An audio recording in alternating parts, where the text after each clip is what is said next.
And we're back with you to take a look at your grain and livestock markets. I'm Marlon Bowling with you, and we are going to focus on your grain markets first in this particular segment. I want to bring in a little expert help from Allendale Incorporated, and this time we have Steve Georgy on the line joining us. Steve, great to have you with us here. It's always a pleasure to have you on the show.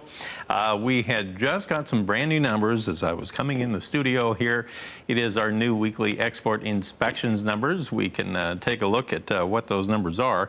It looks like on corn we had a total of 322,000 tons this particular week. That compares to 582,000 tons that we had a week ago. The sorghum, only 1,500 tons. A week ago it was 117,000. It seems to kind of go on and off with the sorghum like that about every other week or so. Soybeans, a strong 1.77 million tons. The previous week was 1.49. Of course, they've been on quite a run here lately. And on the wheat, it looks like 322,860 this week. Actually, last week was 351,000. That compares to a year ago when it was 464,000. So, Steve, let's get your comments here on if these numbers mean much to the trade here or not here on the grain markets. Well, it does, but I think the big thing is not so much just inspections as it's going to be what kind of weekly sales are we going to get announced here later on this week. Right now is our time to be selling beans. So to look at these inspection numbers and you say, hey, man, this is pretty big, this is good. It needs to be good this time of year. We need to see that this time of year. We have had a decent run after the USDA report last week. They did lower yield, they raised acres, but they also dropped carryout numbers. Seasonally, we tend to bounce into beans right now. Most of this is good demand, but we also start focusing on South America's weather as well as we go through the month of October. So keep an eye on that. All right. Speaking of which, what's the last that you have heard as far as weather conditions down there? It sounds like things might be improving in Brazil. They have, yes, and they have. You know, and still, they have been improving for Brazil, at least stuff that we read.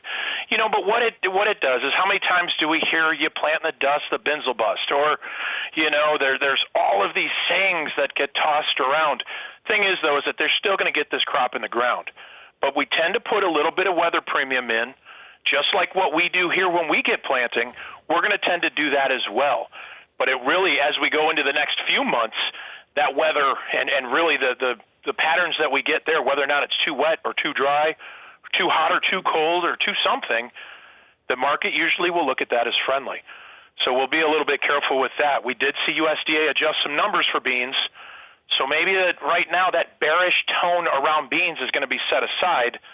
They may end up trying to push this thing a little bit higher this week as well. So when we talk soybeans here, is it true that the funds are still net long here? They are, yes. They are net long, and you know, when we talk beans, yes, they are net long. But what about corn? We traded a tremendous amount of volume last week, big volume days, and yet this report was bearish for corn, but we still finished higher. We did. We had a great finish. We had some follow through on Friday. We need to see that hold here today, but the funds are short. Are these funds going to unwind some of that position and start to say, hey, guess what? This was pretty bearish. Maybe I don't want to be as short anymore. And we start to see them unwind this position here as we go through this month, but also into the end of the year as well. That's a very good point. All right, soybeans right now, we're down 5 1/4 on November at 9.95. January also down 5 1/4. On the corn that you were just talking about, we have the December down 1 3/4 at 3.51 per bushel. March down 2.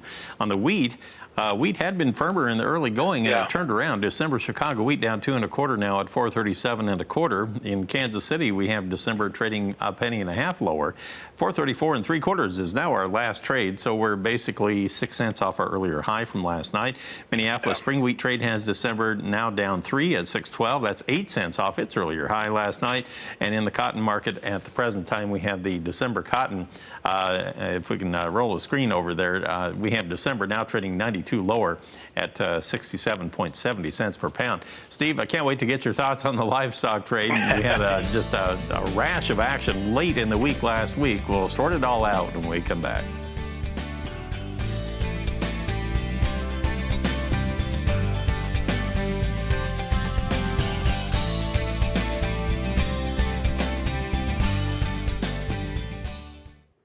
We're talking with Steve Georgy of Allendale Incorporated right now. And Steve, this morning we made new highs, new historic highs in the Dow Jones Industrial Average. It opened up about 65 cents or 65 points higher, I believe, this morning in the early going.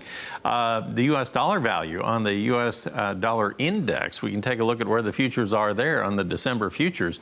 Right now, they're up about 90 points on the day. We're quoted at 93.030.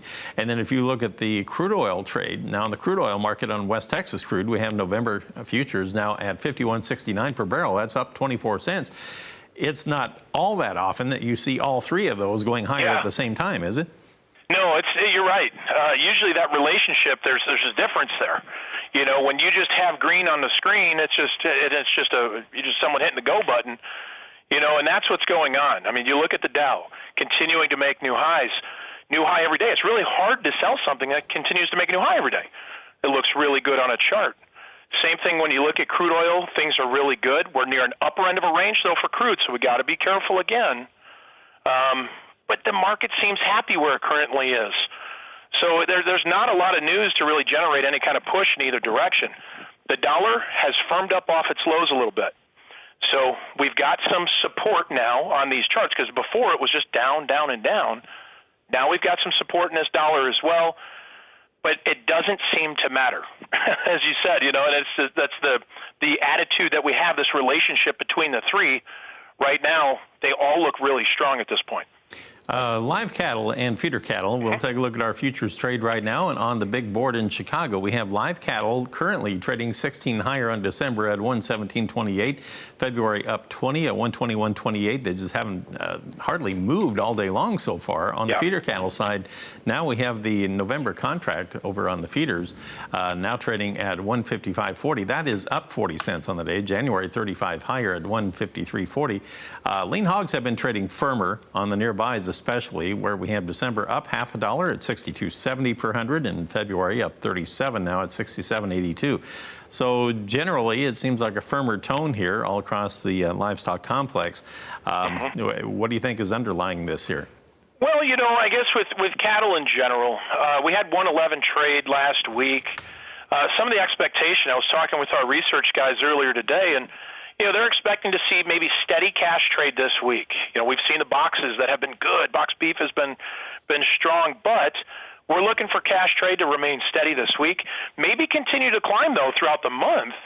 But that's why the market seems so quiet. You know, and for cattle, when we're only moving 30, 40 cents, that's pretty quiet for cattle here recently. So, you know, when you look at that and you say, all right, where are we headed? This week it might be more of a quiet week, but still overall, you know, we feel that this low is probably in, and, you know, maybe we've got a little more upside here to go if we continue to see these box beef. As long as that stays strong, we'll see the cash stay strong as well.